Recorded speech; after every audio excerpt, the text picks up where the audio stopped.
Hoje nós vamos estudar uma lição muito especial. A justiça divina sempre prevalece. Tem a sala dos adolescentes? Adolescentes, por favor, podem sair. Perdão, achei que era sala única. A justiça divina sempre prevalece. O texto base da nossa lição é o Salmo 73. Então, abra sua Bíblia, por favor, no Salmo 73, e eu vou te pedir para você deixá-la aberta, porque nós vamos estar estudando este Salmo e pontuando algumas falas de Asaf. O Salmo 73 nos fala assim: verdadeiramente bom é Deus para com Israel, para com os ímpios de coração. Quanto a mim, os meus pés quase se desviaram, pouco faltou para que escorregassem os meus passos, pois eu tive inveja dos soberbos ao ver a prosperidade dos ímpios. Não há apertos na sua morte, o seu corpo é forte e sadio, são livres das tribulações dos mortais, não são afligidos pelos males humanos. Portanto, a soberba lhes serve de colar, vestem-se de violência como de um adorno. Os olhos deles estão inchados de gordura, não tem limite às imaginações do seu coração. Zombam e falam com malícia na sua arrogância, ameaçam com a opressão. Erguem a boca contra os céus e a sua língua percorre a terra, pelo que o seu povo volta a eles e bebe águas em abundância. Dizem: como o sabe Deus? Ou há conhecimento no Altíssimo? São assim os ímpios, sempre em segurança, e as suas riquezas aumentam. Na verdade que em vão purifiquei o meu coração, em vão lavei as minhas mãos na inocência. O dia todo sou afligido, sou castigado cada manhã. Se eu tivesse dito, falarei assim, teria traído a geração de teus filhos. Quanto tentei compreender isso, fiquei sobremodo perturbado. Até que entrei no santuário de Deus, aleluias. Então entendi o fim deles. Certamente tu os pões em lugares escorregadios, tu os lanças em destruição. Quão repentinamente são destruídos, totalmente consumidos de terrores. Como faz com um sonho que acorda, assim, ó Senhor, quando acordares, os desprezarás como fantasias.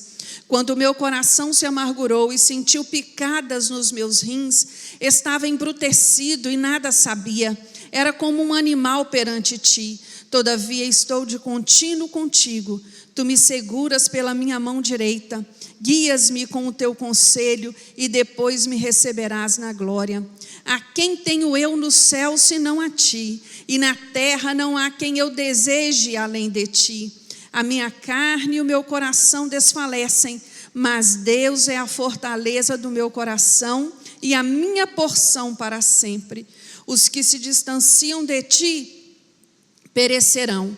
Tu destróis todos aqueles que te são infiéis, mas para mim bom é aproximar-me de Deus. Pus o meu refúgio no Senhor Deus, anunciarei todas as tuas obras. Vamos repetir juntos? Pois para mim bom é aproximar-se de Deus. Para mim bom é aproximar-se de Deus. Feche os seus olhos. Peça ao Senhor agora que fale com você de uma maneira especial. Eu creio no poder da palavra. Eu sei que o Senhor quer falar conosco nesta manhã. Então abra sua mente, os seus ouvidos e o seu coração para receber. Senhor meu Deus, nós te louvamos, Senhor. Nós te rendemos graças mais uma vez por estarmos na tua casa. Meu Deus, agora é um momento especial, aquele momento que o Senhor tira para ministrar em nós. Por isso nós te pedimos, Senhor, tenha misericórdia, fala ao nosso coração, nos dê entendimento, nos dê discernimento daquilo que o Senhor quer nos ensinar nesta manhã. Senhor, estamos aqui porque te amamos e somos dependentes de ti. No nome de Jesus oramos. Amém. Louvado seja o Senhor. Irmãos, para nós entendermos um pouco mais esse salmo, eu gostaria de falar para você quem foi Asaf. Nós ouvimos muita coisa sobre esse salmo, mas Asaf passou por um momento muito peculiar aqui, e ele foi digno o suficiente para colocar isso em palavras, para confessar o que estava acontecendo no seu íntimo. E às vezes, muitos de nós até passamos por coisa parecida, né? E talvez por não confessar, talvez por não falar com o Senhor o que está acontecendo, até tropeçamos e às vezes até nos desviamos. Mas Asaf, para você entender quem foi Asaf, Asaf era um levita. Ele era descendente da tribo de Levi, ele era filho de Baraquias. Lá em 1 Coríntios 6, vai falar da árvore genealógica deste homem.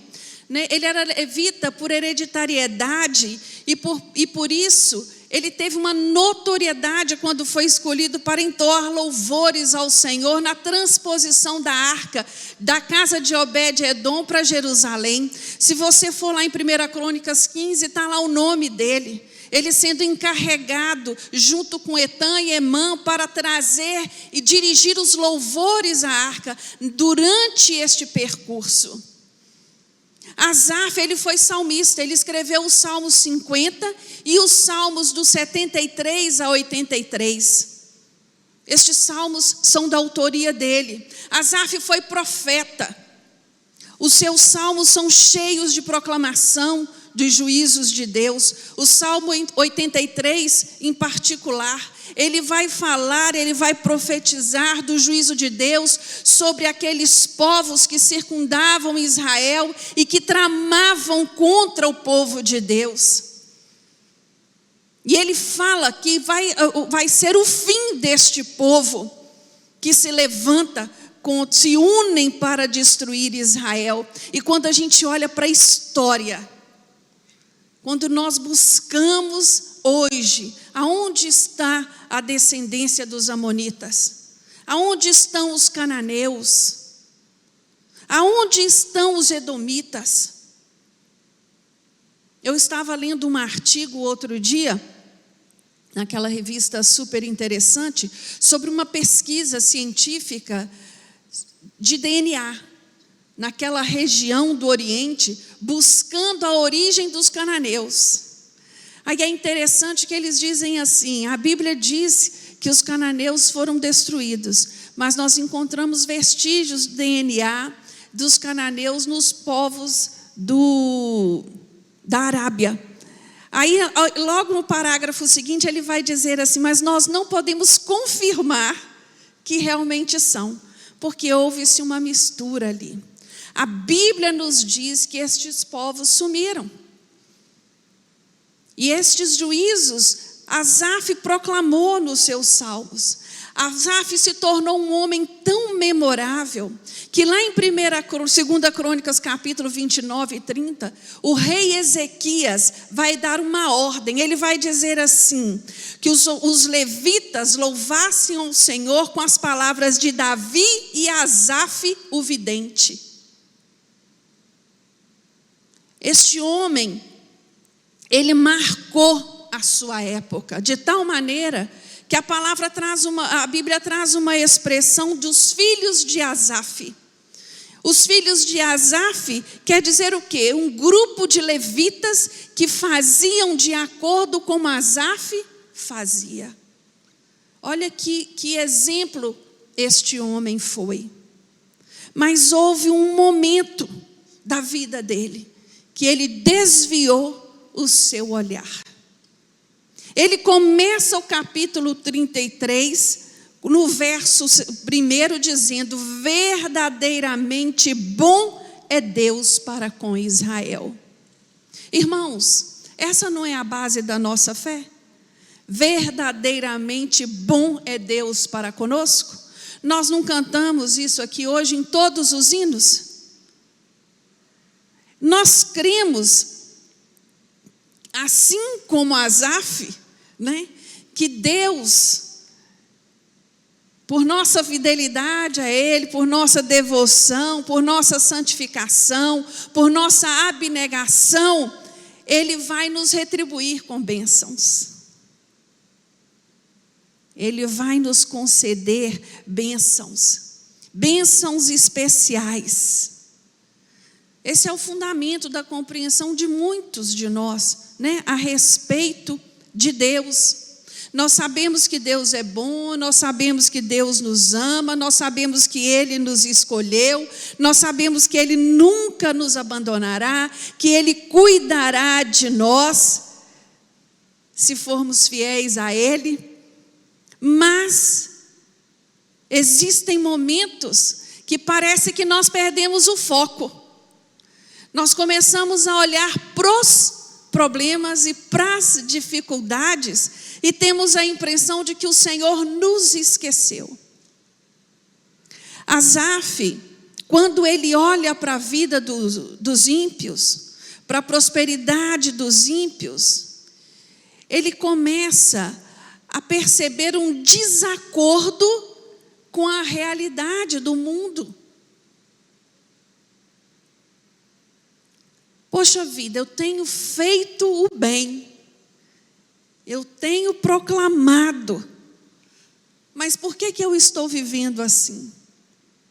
Subitamente, Asaf começa a colocar em dúvida a bondade de Deus. Subitamente ele começa a pensar assim: eu tenho crido na justiça e na misericórdia do Senhor durante toda a minha vida. Toda a minha vida. Mas por que eu estou vivendo o que eu estou vivendo? Muitos na sua vida, na sua caminhada de fé, levantam esses questionamentos. Alguns, por causa de questões como essa, chegam a desistir da sua caminhada, porque os olhos estão muito no hoje, no dia de hoje. E é lindo porque ele vai falar no versículo 2: quanto a mim, os meus pés quase se desviaram. Quase. Meus irmãos, nós estamos vivendo dias difíceis, uma época difícil, e eu tenho percebido um divisor aí de água na vida do crente.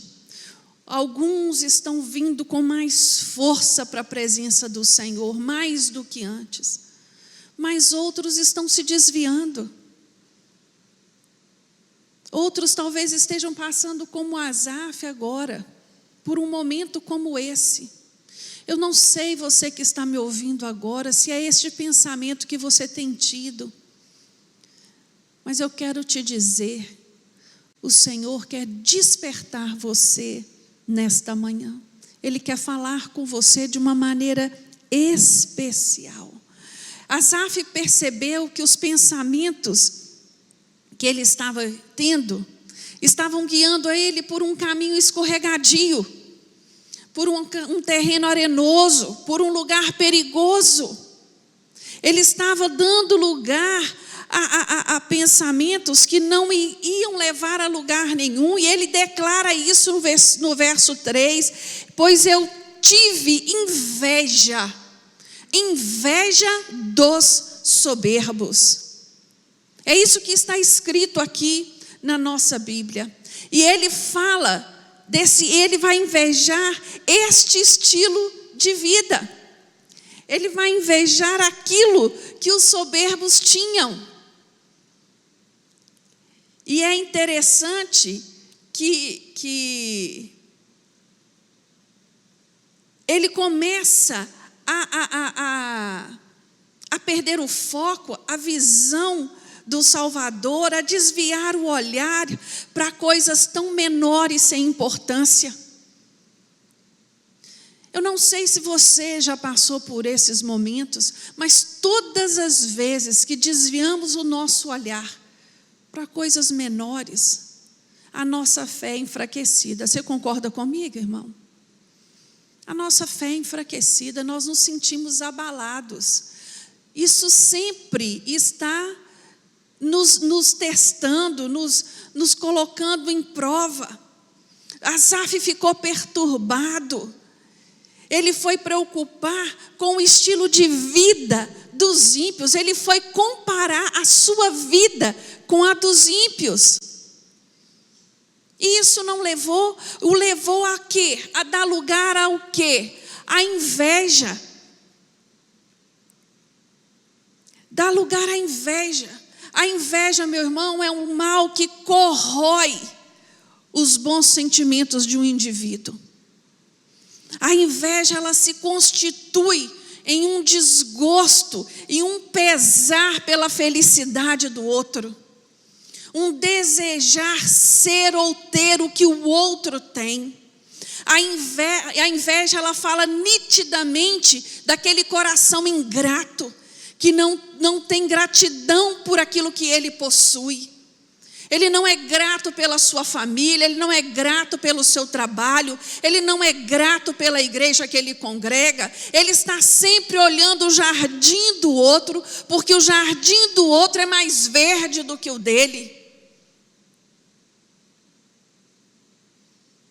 Nós temos que tomar muito cuidado ao começar a fazer comparações. Foi isso que ele fez. Ele, ao comparar o seu estilo de vida com o estilo de vida do ímpio, ele começa a achar Deus injusto. Ele vai questionar a justiça de Deus e ele passa a sofrer as consequências da inveja. O que a inveja causa num coração insatisfeito? Amargura. Amargura. Ele vai declarar no versículo 21, meu coração se azedou. Este homem não tinha prazer mais, ele não tinha alegria mais, ele devia ser mal-humorado, insatisfeito, porque ele vai declarar com todas as letras, o meu coração se azedou. O que indica isso? Indica uma vida amargurada. É muito triste uma pessoa se sentir assim. Ela está em desacordo com a palavra de Deus. Uma pessoa que sente inveja, ela dá lugar a sentimentos que o levam a cometer desatinos. A Bíblia nos traz vários exemplos, mas eu gostaria de citar dois. Os irmãos de José. Os irmãos de José, lá no livro de Gênesis, no capítulo 37, eles tinham inveja de como o pai tratava o caçula.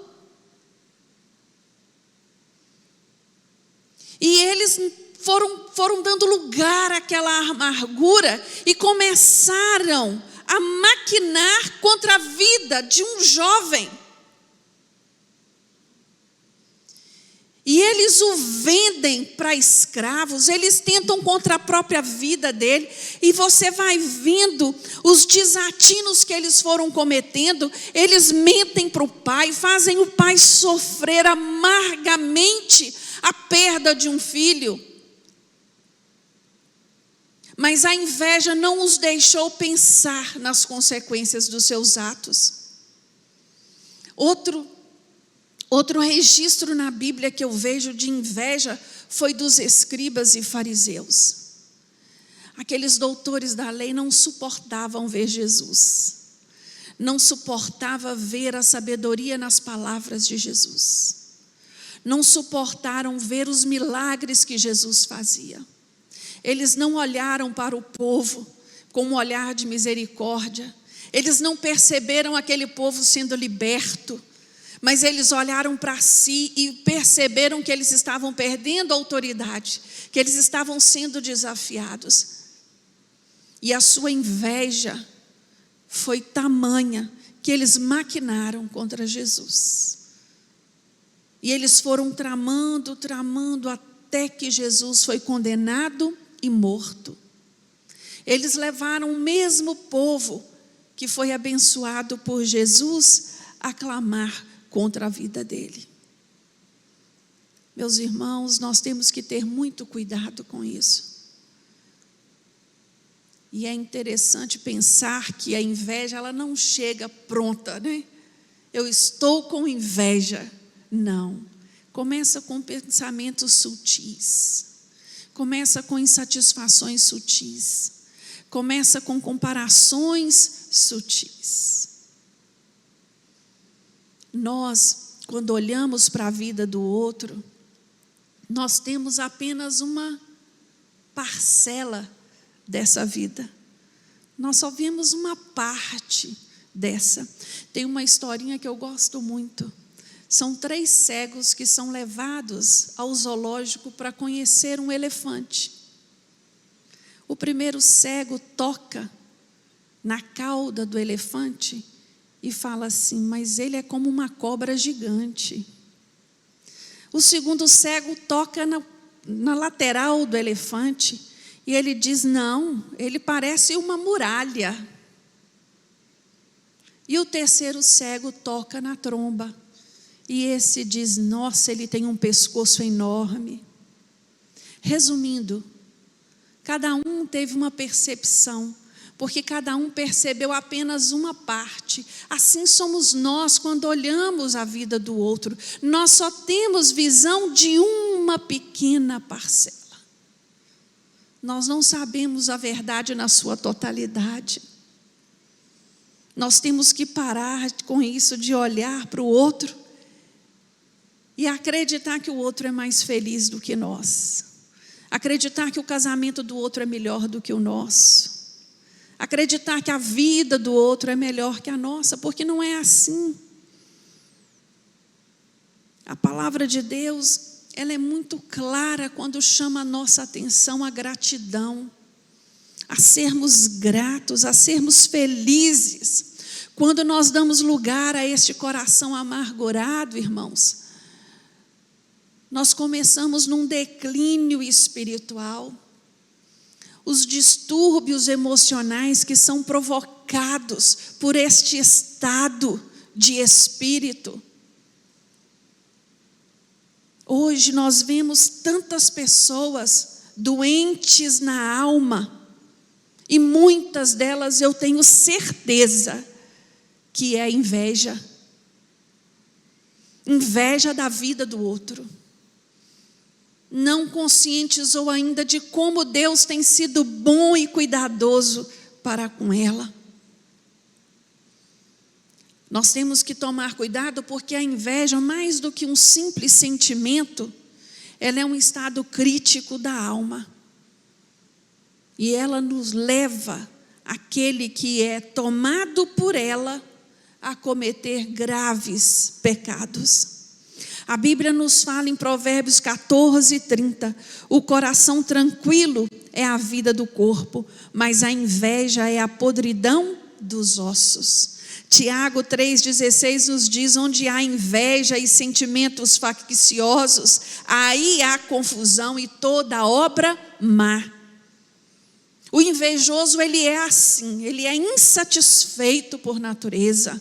E ele traz consigo um espírito faccioso. Ele está sempre querendo criar contenda, criar divisão. Nós temos que tomar cuidado. Para que isso não leve a um declínio espiritual de tal maneira que não haja volta, que não haja retorno. Asaf não. Asaf, quando ele percebeu que tudo isso estava acontecendo com ele, ele toma uma atitude. Ele toma uma atitude. Ele diz assim: olha, mas quando cheguei no santuário de Deus, versículo 17, até que entrei no santuário de Deus. O santuário de Deus é aonde, irmãos? É a igreja. É a igreja. lugar de receber renovo, lugar de receber a palavra, lugar de receber a bênção, lugar de ser renovado. Foi ministrado aqui nesse púlpito hoje de manhã o renovo do Senhor sobre as nossas vidas. Até que ele entrou no templo e ele percebeu o que estava acontecendo com ele. Irmãos, quando olhamos para a palavra, nós ficamos questionando, né? Aqui, Asaf vai dizer aquilo que ele invejou dos ímpios. A primeira coisa que ele invejou dos ímpios foi a saúde. Ele vai dizer no versículo 4, para eles não há preocupações, seu corpo é forte e sadio. Será que é mesmo? Para eles o seu corpo é forte e sadio. Asaf invejou o perfeito estado de saúde dos homens maus. Não sei se Asaf estava doente neste momento, né? Mas ele começa a questionar, por que um homem mau? Por que isso? Por que aquele sujeito que fumou a vida inteira ainda está vivo e tem um que nunca fumou, morreu? Por que aquele que faz tudo errado ainda está aí, mas aquele que é tão bom se foi? Isso são questões. E aqui ele levanta isso. Parecia aos olhos de Asaf que os homens maus nunca adoeciam, que eles estavam cada vez mais saudáveis. Asaf teve inveja do trabalho dos homens, dos ímpios. Ele vai dizer no versículo 5, eles não partilham das canseiras dos mortais, eles não são afligidos como os outros homens. Quer dizer, eles não têm que pegar no cabo da enxada, eles não têm que trabalhar no sol, eles não têm que fazer caminhadas longas para chegar até o trabalho, eles não têm que cumprir horas exaustivas num trabalho pesado. É isso que Asaf está questionando aqui. Eles desfrutam de uma vida boa, de sombra e água fresca. Tem muito engano sobre isso tudo, meus irmãos. Outro dia eu estava conversando com uma pessoa a respeito de alguém aqui de Valadares muito rico.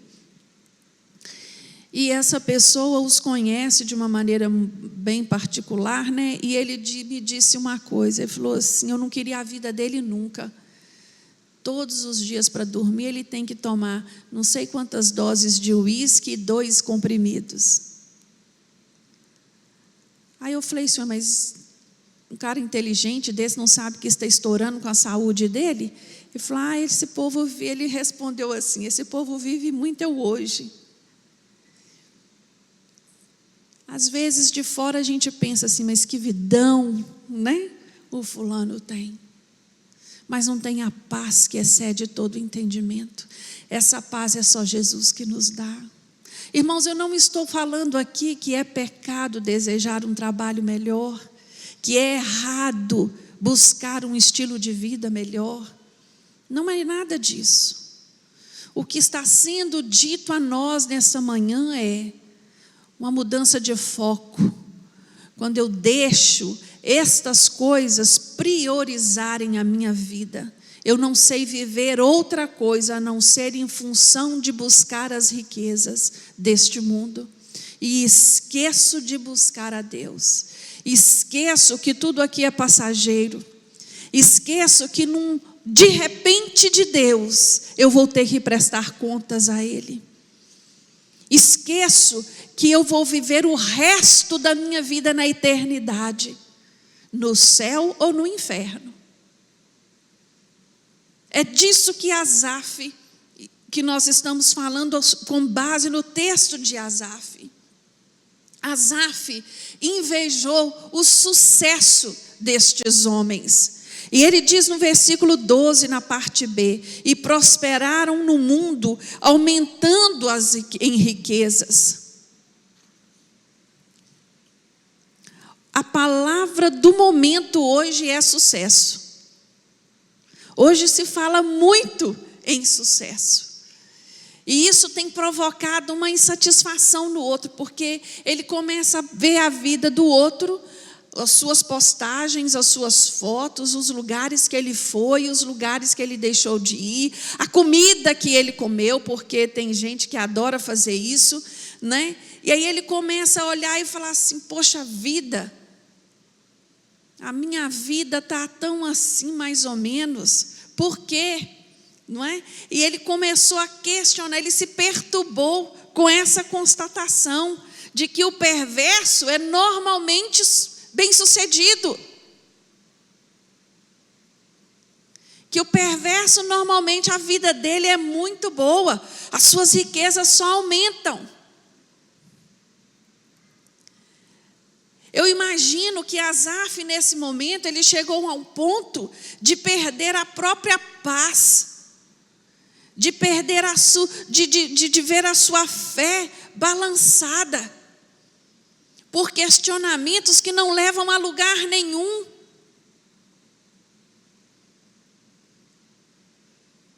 O seu coração foi cheio de dúvidas, a partir do momento que aos seus olhos ele começa a crer que a vida do ímpio era confortável.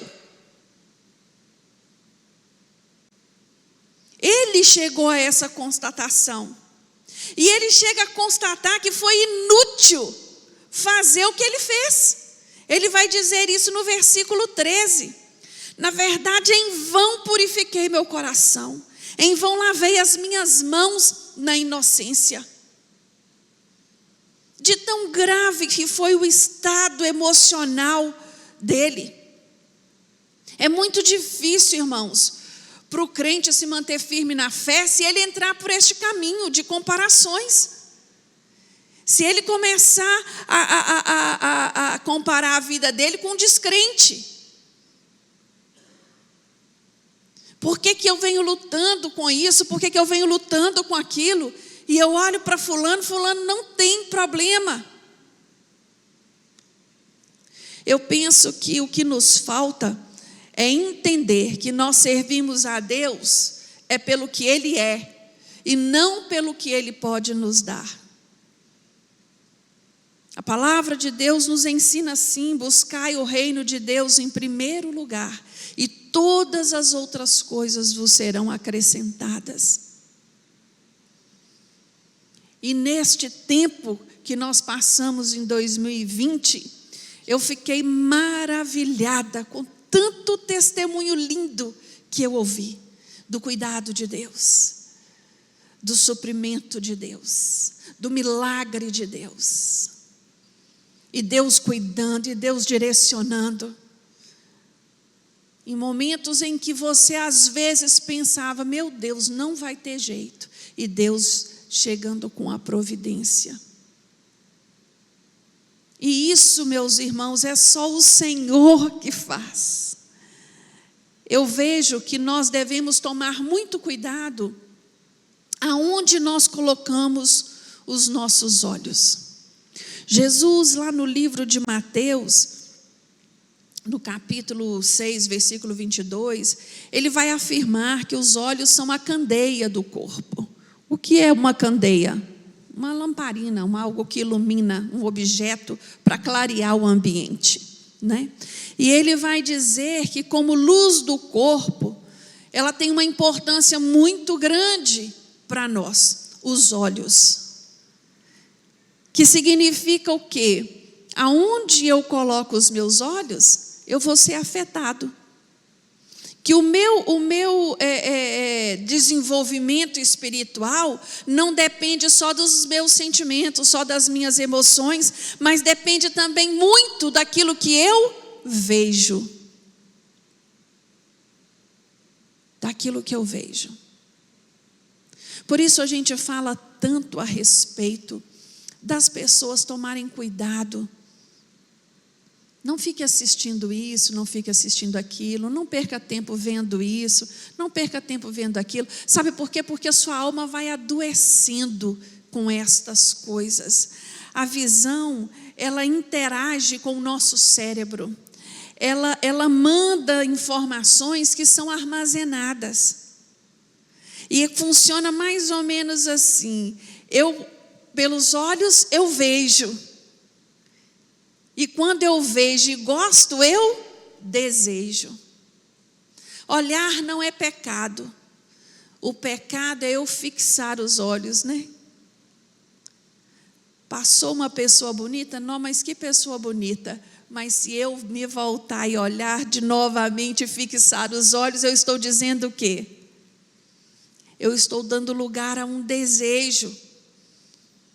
A tentação, ela sempre vai se iniciar pela visão, pela vista. Sempre. Eu vou olhar primeiro e depois eu vou desejar. Lembram de Davi? Davi viu Batseba e ficou olhando o que ele viu. E ele desejou. E ele pagou um preço por isso. A Bíblia, ela nos fala que os nossos olhos, eles podem ser direcionados para coisas boas e para coisas ruins. Deuteronômio 11:7 nos fala assim: mas fostes vós que vistes com os vossos olhos toda a grande obra que o Senhor fez. Moisés lembrando o povo. Irmãos, se eu falar com cada um de vocês aqui, eu tenho certeza que os seus olhos já viram grandes coisas que o Senhor já fez na sua vida e na vida de outros. Eu não tenho dúvida a esse respeito. Mas às vezes nós nos deixamos enganar. Nós sabemos disso tudo, mas ainda nos deixamos levar. 1 João 2,16 diz assim: olha, porque tudo que há no mundo, a cobiça da carne, a cobiça dos olhos e a soberba da vida, não é do Pai, mas do mundo. Nós temos que ter muito cuidado com o que temos posto a nossa visão, aos nossos olhos. Nos preservar. É isso que nós devemos fazer, nos preservar. Já preguei aqui tanto sobre cuidar com o que o ouvido tem ouvido, mas não é só o ouvido, os olhos também. Cuidado onde você tem colocado os seus olhos. Isso aqui é um conselho de Jesus para cada um de nós, né? É Ele nos chamando a atenção para a importância disso. Mas em meio a tanta dúvida, a tanta conturbação, Asaf vai fazer algumas considerações. Ele vai parar e pensar. Ele vai falar assim: meu Deus, se eu tomar uma atitude dessa, o que será dos meus liderados? Ô irmão, vocês já pensaram, vocês já tiveram que parar para pensar nisso? Um esposo, uma esposa, um filho. Às vezes nós somos freados em não tomar uma atitude errada, pensando em quem? Meus pais não merecem ser decepcionados dessa tal maneira. Minha esposa não merece passar por isso. Asaf, ele pensa nos liderados dele. E aí ele começa a pensar em como agir com esses sentimentos que o afligiam, e ele propõe 3 atitudes. Primeira delas, controlar o impulso. Eu só vejo uma maneira de controlar os impulsos, meus irmãos, é através da palavra de Deus. Conhecer, guardar e praticar. Eu não conheço outro remédio para a vida do homem, para controlar seus impulsos, porque isso implica em obedecer os mandamentos do Senhor. Quando eu coloco o meu coração nestes princípios da palavra de Deus, todas as vezes que os meus sentimentos me tentarem levar por lugares escorregadios, a palavra do Senhor vai gritar no meu peito. Todas as vezes. Controlar os impulsos é não tomar atitude carnal. Controlar os impulsos é não murmurar pelo fato de não possuir o que deseja. viver alegre em meio às provações, é guardar a língua do mal. Isso é controlar os impulsos. É buscar um coração contente. Ele vai tentar entender a situação, o porquê daquilo tudo, né? Depois de algumas considerações, o seu ponto de vista mudou, porque ele entendeu que aquela base, que o alicerce do ímpio é muito frágil, que aquela situação pode mudar num piscar de olhos. Ele começou a perceber, né, que toda aquela soberba pertencia à esfera terrena e que era tudo muito passageiro. 1 João 2,17 nos diz: o mundo e a sua cobiça passam, mas aquele que faz a vontade de Deus permanece para sempre. Ah, meus irmãos, às vezes sofremos tanto por tão pouco, por tantas bobagens, por coisas tão passageiras, e deixamos de usufruir aquilo de mais lindo, de mais precioso que o Senhor tem nos dado. É tempo de nos despertar, é tempo de entender, é tempo de ver e saber que os problemas acontecem, eles vêm para todos. E que a nossa esperança não está firmada no dinheiro, a nossa esperança não está firmada nas coisas terrenas, mas sim em Jesus, o autor e consumador da nossa fé. Meus irmãos, eu vou te dizer, existem coisas neste mundo que o dinheiro não compra. Que o dinheiro não compra. Isso você tem que ter bem claro na sua mente. E ele entendeu que naquele momento era mais do que preciso buscar a Deus. É preciso buscar de Deus a resposta certa, para terminar com essas dúvidas e aflições e perturbações. Sempre que você se encontrar aflito por estas coisas terrenas, vai orar, vai ler a palavra, vai buscar de Deus. Quando entramos na casa do Senhor, nós temos a nossa visão ampliada. Nós temos uma capacidade para alcançar as coisas espirituais, porque aqui é o lugar onde Ele se faz presente, onde Ele prepara o ambiente para nos receber. Todas as vezes que eu chego na igreja, vem um pensamento à minha mente: Senhor, muito obrigado por estar me esperando aqui. A Bíblia testifica assim, que é Ele que marcou um encontro conosco aqui.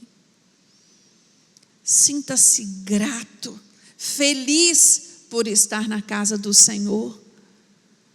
Busque de Deus entendimento, para não ficar sofrendo e não se afligir por coisa boba, por coisa pequena.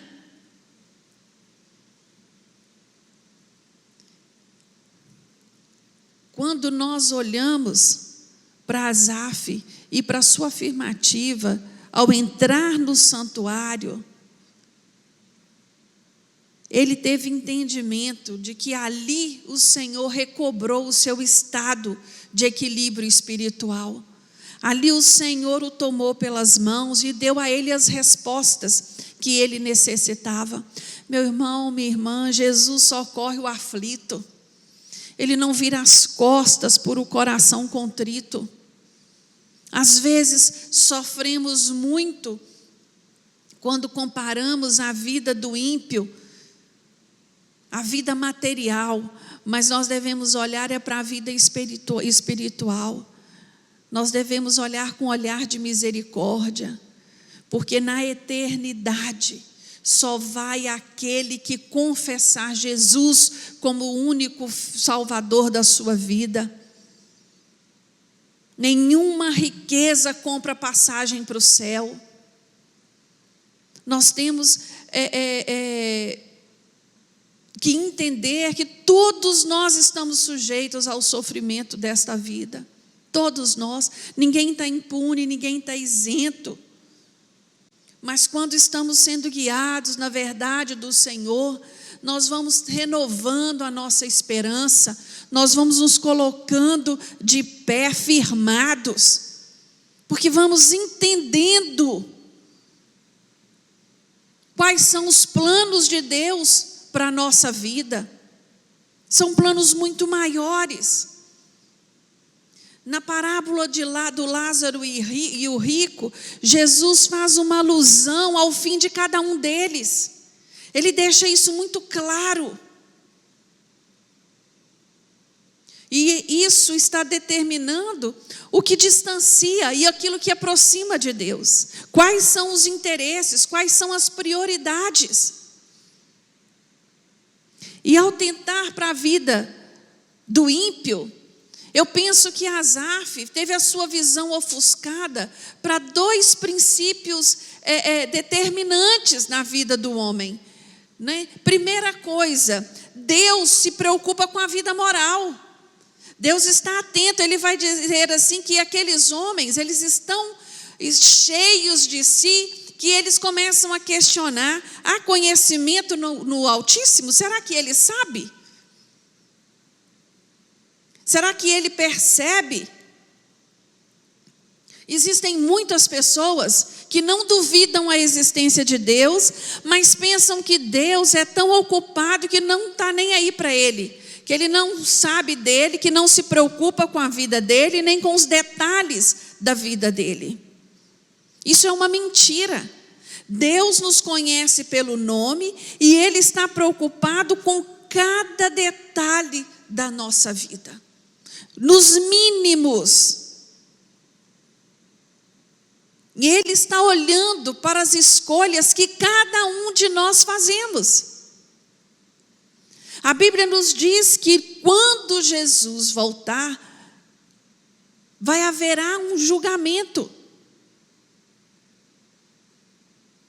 E ali vão estar pontuadas as ações dos homens. Como então dizer que que Deus não preocupa com isso? Irmãos, nós não podemos nos deixar enganar. A Bíblia ela é clara. Ela nos diz: sede santos porque eu sou santo. É o Senhor exigindo isso de nós. A palavra de Deus fala que nós devemos seguir a paz com todos e a santificação, sem a qual ninguém verá a Deus. Então, quando nós dissemos não ao pecado, quando nós buscamos viver uma vida de santidade, nós estamos declarando ao Senhor que Ele é o Senhor da nossa vida, que nós cremos, nós escolhemos crer, que é necessário sim ter uma vida de santidade para herdar a vida eterna. Outra coisa que eu vejo nas palavras de Asaf é como se ele tivesse esquecido a teologia do sofrimento. Porque ele fala assim: olha, todo dia tenho sido afligido e castigado a cada manhã. A teologia do sofrimento nos dias de hoje, ela está em baixa. Hoje nós temos a teologia da prosperidade. Hoje, o evangelho pregado por aí é esse. Eles apresentam fórmulas espirituais, fórmulas mágicas para você conseguir tudo aquilo que você quer, tudo aquilo que você merece. Então, partindo desse princípio, você tem que ser feliz, você não pode sofrer, você tem que conquistar tudo aquilo que você deseja, e assim por diante. E aí o sofrimento Tudo aquilo que a palavra de Deus nos fala, que o próprio Jesus nos diz, que nós seríamos perseguidos, que nós iríamos sofrerem por amor a Ele, isso tudo ficou de lado. A cruz do Calvário ficou de lado. E aqui Asaf, ele teve um momento de despertamento, ele entendeu. Ele falou, peraí, poxa vida, e o sofrer por Cristo? E o levar a minha cruz? E as marcas do Evangelho, onde é que ficam? E o espinho na carne? Mesmo passando por crise, Asaf não deixou de ir ao templo. E foi lá que teve a sua visão mudada. É isso que eu quero te dizer nesta manhã, meu querido. Não deixe de buscar o Senhor. Não deixe de estar na casa do Senhor. Mesmo passando por crises, mesmo se sentindo insatisfeito às vezes, infeliz às vezes, venha buscar renovo, venha buscar direcionamento, porque o que eu entendo, lendo o livro, o Salmo 73, que a maior necessidade do homem é aproximar-se de Deus. É aproximar-se de Deus. Não existe outra.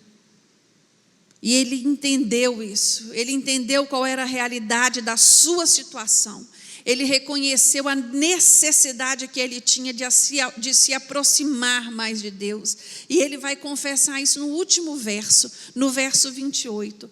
Para mim, bom é aproximar-me de Deus, pus a minha confiança no Senhor Deus, para anunciar todas as tuas obras. Hoje pela manhã nós cantamos um hino, um louvor que diz assim, me ajude a perceber a sua presença, porque mesmo não vendo, eu decidi crer.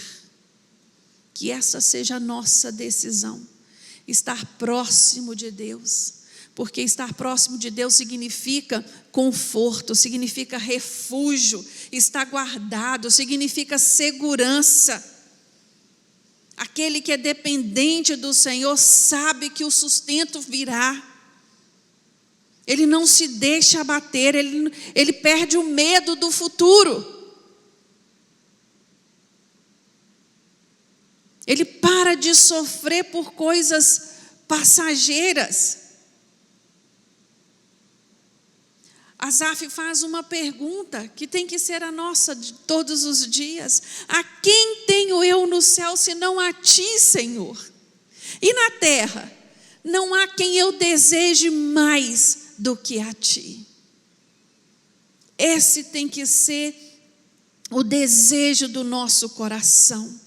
Asaf vai dizer assim, olha, todavia estou de contínuo contigo. Deus não havia abandonado Asaf um minuto, mesmo dentro daquela cegueira espiritual.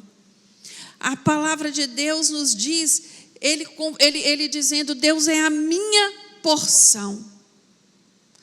Quando olhamos para a história da tribo de Levi, quando foram dividir ali a terra, não foi dado nenhuma porção à tribo de Levi material, porque competia a eles cuidar da adoração, cuidar do templo, e estar em tempo integral diante do santuário. Quando ele faz a declaração, Deus é a minha porção, ele tinha total entendimento do que significava isso. Que Deus era a sua herança maior, que Deus era a sua porção maior. E isso tem que ser para nós a mesma coisa. E Asaf viveu um momento de dúvidas, ele viveu momentos de incertezas, mas ele entendeu que o Senhor é aquele que o guia e que o aconselha. Muitas vezes nós nos deixamos levar por sentimentos. E eu quero te dizer nesta manhã, irmão, sentimento é enganoso. Sentimento nos engana. Não são os nossos sentimentos que devem nos ajudar a decidir nada na vida. Muitas vezes baseamos as nossas decisões em maus conselhos, em pessoas que não têm vida com Deus, em pessoas que não dão fruto e querem te ensinar como frutificar. Você tem que tomar cuidado. Às vezes são pessoas mais cegas do que a gente. Às vezes decidimos porque todo mundo está fazendo. E não é porque todo mundo está fazendo que é o certo. O certo está na palavra de Deus. O que a palavra nos diz para ser feito, é isso que é bom. Porque só há uma orientação que podemos confiar. Só há uma verdade que pode nos direcionar. É a palavra do Senhor. O salmista, no Salmo 119, no verso 105, ele vai dizer: lâmpada para os meus pés é a tua palavra e luz para o meu caminho. Amém? Vamos ficar de pé?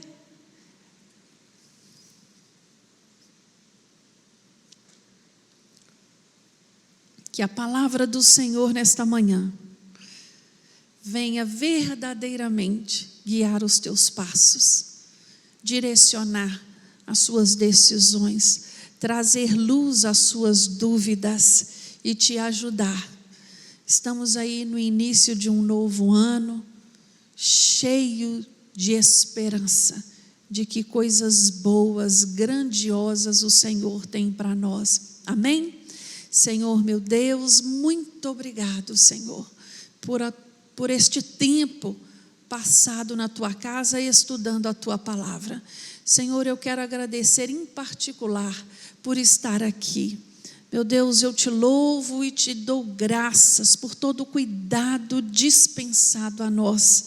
Meu Deus, como é maravilhoso poder contemplar a tua boa mão nos sustentando, nos direcionando e nos guiando. Meu Deus, abençoe cada um dos teus filhos que estão aqui na igreja e aqueles que estão nos ouvindo agora neste momento. Senhor, que esta palavra possa germinar no coração dos teus filhos e dar frutos, Senhor. Traz, Senhor, luz às emoções, luz aos pensamentos e direcionamento à vida dos teus filhos. É o que eu te peço nesta manhã e desde já te agradeço. Amém.